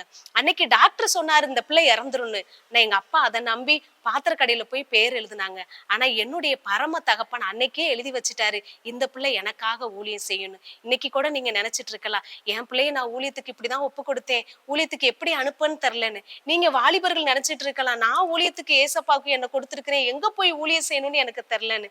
நீங்க பொருத்தனையை நிறைவேற்றி பாருங்க, உங்க வாழ்க்கையில பெரிய அற்புதத்தை, நீங்க நினைச்ச பார்க்க முடியாத அதிசயமான காரியத்தை ஏசப்பா உங்க வாழ்க்கையில செய்யறத உங்களால உணர்ந்து கொள்ள முடியுங்க. இன்னைக்கு இந்த கிராம மிஷனரி இயக்கத்துல 20 வருடங்களாக ஊழியம் செய்து 3 பிள்ளைகளோடு குடும்பமாக இணைந்து ஊழியத்தை நிறைவேற்றும்படி ஆண்டவர் கிருபை தந்திருக்கிறார். ஆண்டவருக்கே மகிமை உண்டாவதாக.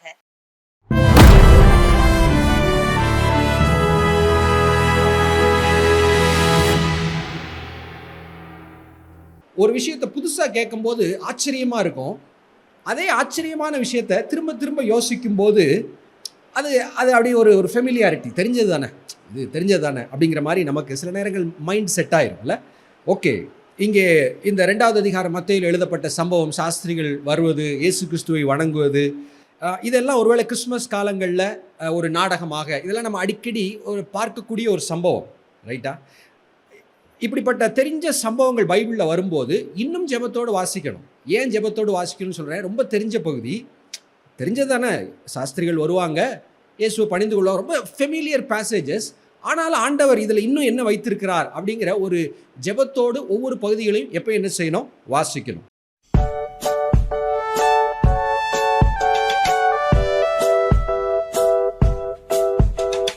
ஹாய் குட்டீஸ், எல்லாரும் நல்லா இருக்கீங்களா? இன்னைக்கு ஒரு ஆக்ஷன் சாங் கற்றுக்கலாமா?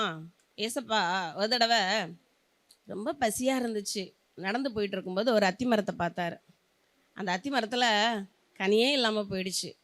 அதனால என்ன பண்ணிட்டாருன்னா அந்த மரத்தை பார்த்து சபிச்சுட்டு போயிட்டார். அந்த சம்பவத்தை தான் ஒரு பாட்டாக பாடலாம். கேட்க ரெடியாக இருக்கீங்களா? அத்திமரமே அத்திமரமே நீ பட்டு போன காரணம் என்ன, வளர்ந்திருந்தாய் செழித்திருந்தாய் நீ பட்டு போன காரணம் என்ன, அத்திமரமே அத்திமரமே நீ பட்டு போன காரணம் என்ன, வளர்ந்திருந்தாய் செழித்திருந்தாய் நீ பட்டு போன காரணம் என்ன, படைத்திட்டவர் பசித்ததினால் அருகினில் வந்தாரே, இலை இருந்தும் கனி இல்லையே சபித்திட்டு சென்றாரே, படைத்திட்டவர் பசித்ததினால் அருகினில் வந்தாரே. இலை இருந்தும் கனி இல்லையே, சபித்திட்டு சென்றாரே. அத்திமரமே அத்திமரமே கற்றுக்கொண்டேன் அத்திமரமே, வீட்டினிலும் பள்ளியிலும் இயேசுவுக்காய் கனி கொடுப்பேன், என் நேசருக்காய் கனி கொடுப்பேன், இயேசுவுக்காய் கனி கொடுப்பேன், என் நேசருக்காய் கனி கொடுப்பேன். பாட்டு பிடிச்சிருந்துச்சா? Very good. நாம் இப்போ அந்த பாட்டுக்கு ஆக்ஷன் கற்றுக்கலாம், சரியா? அத்திமரமே அத்திமரமே நீ பட்டு போன காரணம் என்ன? வளர்ந்திருந்தாய் செழித்திருந்தாய், நீ பட்டு போன காரணம் என்ன? அத்திமரமே அத்திமரமே நீ பட்டு போன காரணம் என்ன? வளர்ந்திருந்தாய் செழித்திருந்தாய், நீ பட்டு போன காரணம் என்ன? படைத்திட்டவர் பசித்ததினால் அருகினில் வந்தாரே. இலை இருந்தும் கனி இல்லையே, சபித்திட்டு சென்றாரே. படைத்திட்டவர் பசித்ததினால் அருகினில் வந்தாரே. இலை இருந்தும் கனி இல்லையே, சபித்திட்டு சென்றாரே. அத்திமரமே அத்திமரமே கற்றுக்கொண்டேன் அத்திமரமே, வீட்டினிலும் பள்ளியிலும் இயேசுவுக்காய் கனி கொடுப்பேன், என் நேசருக்காய் கனி கொடுப்பேன், இயேசுவுக்காய் கனி கொடுப்பேன், என் நேசருக்காய் கனி கொடுப்பேன். தேங்க்யூ.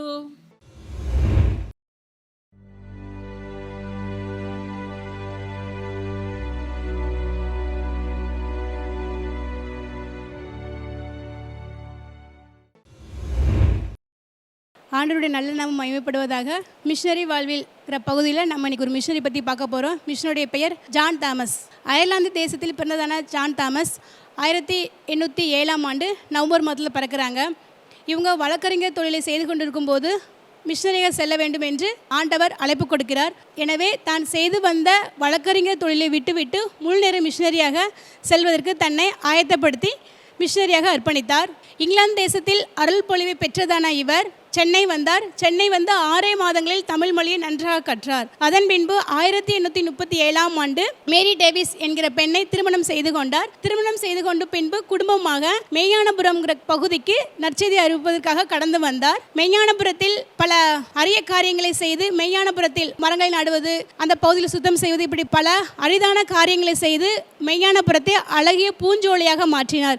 இவரது ஊழி நிமித்தமாக அநேகர் ஆண்டவரை இயேசு கிறிஸ்துவை ஏற்றுக்கொண்டனர். ஜான் தாமஸ் மெய்ஞானபுரத்தில் விடுதிகளையும் பள்ளிக்கூடங்களையும் கட்டினார். ஒரு சிறிய தேவாலயத்தையும் ஒன்றும் கட்டினார். காலை மாலை ஆராதனைகளுக்கு ஜனங்களை வரும்படி அழைப்பு விடுக்கிறார். அதே போலவே ஆராதனைக்கு வரும்போது ஜனங்களுக்கு காணிக்கை குறித்து வலியுறுத்தினார். காணிக்கை கொண்டு வரும்படி அவர்களுக்கு கற்றுக் கொடுக்கிறார். அப்படியாக காணிக்கை கொண்டு வர முடியாதவர்களுக்கு இவரே தன்னுடைய பணத்தை கொடுத்து உதவி செய்கிறார். மேலும் ஜான் தாமஸ் ஜனங்களிடையே சீர்கேடுகளையும் பாவங்களையும் குறித்து கண்டித்து உணர்த்தினார். இவருடைய சமுதாய பணியும் நற்செய்தி பணியும் அதிகமாகவே இருந்தது. இவருடைய சமுதாய பணியினை பிடிக்காத சில நபர்கள் இவர்கள் ஆராதித்து வந்த சபையின் மேற்பகுதியை, கூரையை தீயிலிட்டு எரித்தனர். இதனால் விசுவாசிகள் யாரும் ஆண்டவரை விட்டு பின்வாங்கவும் இல்லை, ஆண்டவரை மறுதலிக்கவும் இல்லை. அந்நாட்களில் கிறிஸ்தவரை ஏற்றுக்கொண்டவர் மக்களை சமுதாயத்திலிருந்து ஒதுக்கி வைத்தனர். இந்த நாட்களில் அந்த பகுதியில் பெரும் சூறாவளி காற்று ஏற்பட்டது. இதில் அநேகர் உயிரிழந்தனர். ஜான் தாமஸ் மகனும் உயிரிழந்தார், மரித்து போனார். அந்நாட்களில் ஜான் தாமஸ் அநேக உதவிகளை மக்களுக்கு செய்தார். மெய்ஞானபுரத்தில் ஆண்டவரை ஏற்றுக்கொண்ட பிள்ளைகளின் எண்ணிக்கை சுமார் 5000 இருந்து 45,000 உயர்ந்தது. ஆலயத்திற்கு அநேக மக்கள் வரவே இடம் பற்றாக்குறையாக இருந்தது. எனவே ஆலயத்தை எக்ஸ்டெண்ட் பண்ண வேண்டிய ஒரு சூழ்நிலை ஏற்பட்டது. ஆலயத்தை அப்படியாக புதிதாக எக்ஸ்டெண்ட் பண்ணி கட்டி தூய பவுலின் ஆலயம் என்று அதனை பிரதிஷ்டை பண்ணினார். ஜான் தாமஸ் 25 கிராமங்களுக்கு மேலாக சென்று நற்செய்தி பணியை அறிவித்தார். 52 பள்ளிக்கூடங்களை கட்டினார். 12 குருவானர்களை உருவாக்கினார். மிகவும் அயராது இடைவிடாது பாடுபட்டதான இவர் சுமார் 33 ஆண்டுகள் மிகவும் கடுமையாக உழைத்தார். இறுதியாக மெய்ஞானபுரத்தில் அங்கே மரித்து போனார். இவரது உடல் ஆலயத்தின் கிராதி வழியாக அங்கே அடக்கம் பண்ணப்பட்டிருக்கிறது. மெய்ஞானபுரத்தில் அசன பண்டிகை மூலமாக அநேகருக்கு இன்றும் உணவளிக்கப்பட்டு வருகிறது. இதை கேட்டுக்கொண்ட அருமையான நண்பர்களே, ஆண்டவரால் நம்மளுக்கு கொடுக்கப்பட்ட ஒரு வாழ்வை அவருக்காக நாம் நிச்சயம் வாழ்வோம் என்றால் நம்மையும் ஆண்டவர் நம்ம இருக்கிற பகுதியில் பயன்படுத்துவார். ஆமேன். இப்போ நான் உங்கள் மத்தியில் ஒரு ஃப்ரெண்டு போல் வந்திருக்கேன். நம்ம ஃப்ரெண்ட்ஸ் என்ன பேசுவோம்? உங்கள் வாழ்க்கையில் நடந்ததை என் வாழ்க்கையில் நடந்ததை பேசுவோம். இப்போ நான் என்னுடைய வாழ்க்கையில் நடக்கிறத சொல்கிறேன். நான் ஒரு கிறிஸ்டின் ஸ்கூலில் படித்தேன். அதனால் சீக்ரெட்டாக சண்டே கிளாஸில் ஜீசஸை ஏற்றுக்கொண்டேன். ஆனால் என்னுடைய மனசில் நான் சண்டே கிளாஸில் உண்மையான தெய்வம் ஜீசஸ் அப்படின்றது மனசில் பதிஞ்சிருச்சு. அதனால நான் ஏசப்பாவை நான் கும்பிடுவேன். எனக்கு ஒரு பையன் பிறந்தான். அவன்கிட்ட, தம்பி நீ ஏசப்பாவை தாண்டா கும்பிடணும், உன்னுடைய தேவை என்னன்னாலும் நீ ஏசப்பாட்ட சொல்கிற, ஏசப்பா என்கிட்ட சொல்கிறாரு, நான் உனக்கு வாங்கி தர்றேன், அதனால் நீ ஏசப்பாவை ஃப்ரெண்டு மாதிரி ஏற்றுக்கணும்ப்பா அப்படின்னு சொன்னேன். இது எங்கள் ஹஸ்பண்ட் தெரியாது, எங்களுக்குள்ள ஒரு டீலிங். என் பையன்கிட்ட எப்பயுமே காலையில் எந்திரிச்சு ஸ்கூல் போகும்போது, தம்பி ப்ரே பண்ணிட்டியான்னு என்னால் ஓப்பனாக கேட்க முடியல, ஏன்னா நாங்கள் கிறிஸ்டின் ஃபேமிலி இல்லை. அதனால தம்பி நீ உன் ஃப்ரெண்டுகிட்ட பேசிட்டியா அப்படின்பே. பேசிட்டேன் மாம்பா. இதை என் ஹஸ்பண்ட் பார்த்துட்டே இருந்து, என்ன ஃப்ரெண்டு காலையில் என்ன ஃப்ரெண்டுகிட்ட பேச வேண்டியது இருக்குது, ஆமாம் அவன் ஃப்ரெண்டுகிட்ட பேசணும் அப்படின்னு சொல்லிட்டு நாங்கள் விட்டுருவோம். ஆனால் அந்த ஃப்ரெண்டு யார்? ஜீசஸ். அது எனக்கும் என் பையனுக்கும் தெரியும். இப்படி சீக்ரெட்டாக தான் நானும் என் பிள்ளையை இன்னைக்கு வரையில் வளர்த்துக்கிட்டு இருக்கேன். என் பேரம்பேத்தியிலையும் நாங்கள் இப்படி தான் வளர்த்துக்கிட்டு இருக்கோம். கிறிஸ்டினாக இருக்கிற நீங்கள் எவ்வளோ கொடுத்து வச்சவங்க தெரியுமா? உங்கள் பிள்ளைகளை எந்திரிச்சியே படி, காலையில் எந்திரிச்சு முழங்கால் போட்டு ஜோமன்னு பைபிள் படி, ஒப்பி. நீ பைபிள் படிக்கலைன்னா நான் சாப்பாடு தர மாட்டேன், நீ சண்டே கிளாஸ் போகலைன்னா நான் சாப்பாடு தர மாட்டேன், 23 சங்கீதம் 91 சங்கீதம் அப்படிலாம் படிக்க வைக்க முடியும் உங்களால். ஆனால் நீங்கள் அப்படி இருக்க மாட்டேங்கிறீங்க. சண்டே எம்பிள பாவம் கொஞ்ச நேரம் தூங்கட்டும், இத்தனை நாள் படிச்சிச்சு அப்படின்னு தூங்க விட்டுறீங்க. இல்லையா சண்டே கிளாஸ்லாம் போக வேணாம், நீ வீட்டுக்கு வா. அந்த பிள்ளை வீட்டில் செல்லை உருட்டிக்கிட்டு இருக்கு, இல்லை இப்படி ஏதாவது பண்ணிக்கிட்டு இருக்கு.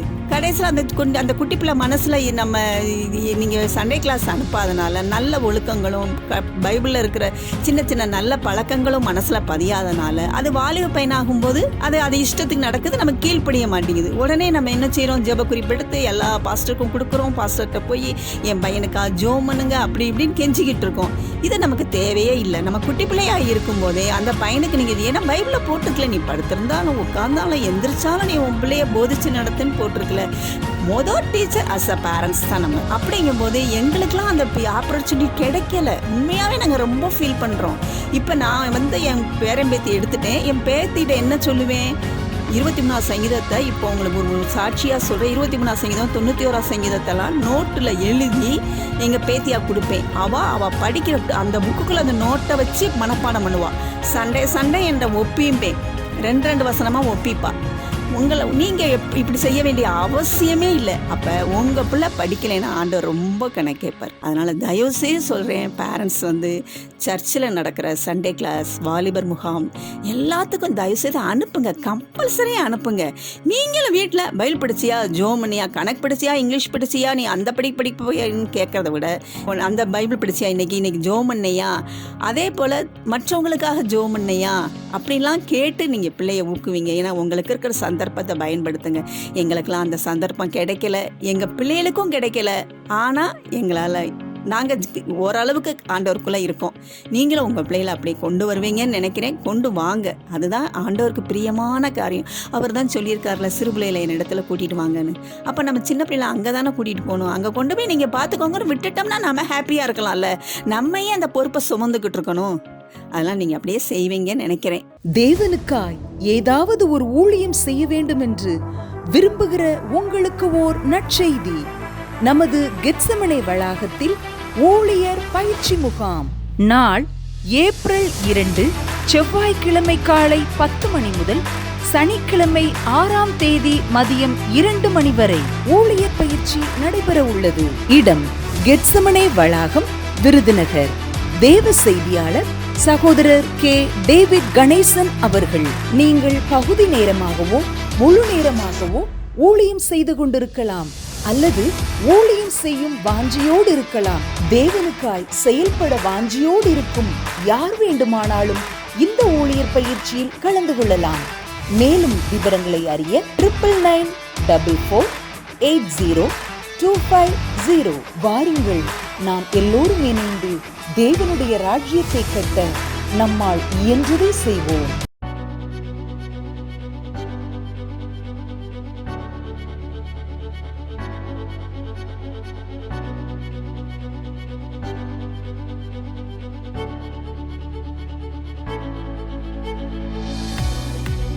நமது மேட்டுப்பாளையத்தில் கிராம மிஷனரி இயக்கம் நடத்தும் உபவாச கூடுகை நாள் ஏப்ரல் 6ஆம் தேதி சனிக்கிழமை அன்று. நேரம் காலை 9:30 மணிக்கு. தேவ செய்தியாளர் சகோதரர் கே. டேவிட் கணேசன் அவர்கள். இடம் சர்வவல்ல தேவசபை, நலம் ஆயில் ஸ்டோர் பின்புறம், குட்டையூர் பஸ் ஸ்டாப், மேட்டுப்பாளையம். வாருங்கள், ஒன்றிணைந்து ஜெபிப்போம், எழுப்புதலை காண்போம். மேலும் தொடர்புக்கு கிராம மிஷனரி இயக்கம், கோவை 8903430962 6379249135. நமது கோத்தகிரியில் கிராம மிஷனரி இயக்கம் நடத்தும் எழுப்புதல் விரும்புவோர் முகாம் நாள் ஏப்ரல் 6ஆம் தேதி சனிக்கிழமை அன்று. நேரம் மாலை 6 மணி முதல் 8:30 மணி வரை. தேவ செய்தியாளர் சகோதரர் கே. டேவிட் கணேசன் அவர்கள். இடம் பாரிஸ் ஹால், CSI லூக்கா ஆலய வளாகம், கோத்தகிரி. மேலும் தொடர்புக்கு கிராம மிஷனரி இயக்கம், கோத்தகிரி 9841294704 9790450656 9442573708. தேசத்தின் எழுப்புதலுக்காய் திறப்பிலே நின்று ஜெபிக்க வாருங்கள். ஜெபிப்போம், ஜெயமெடுப்போம்.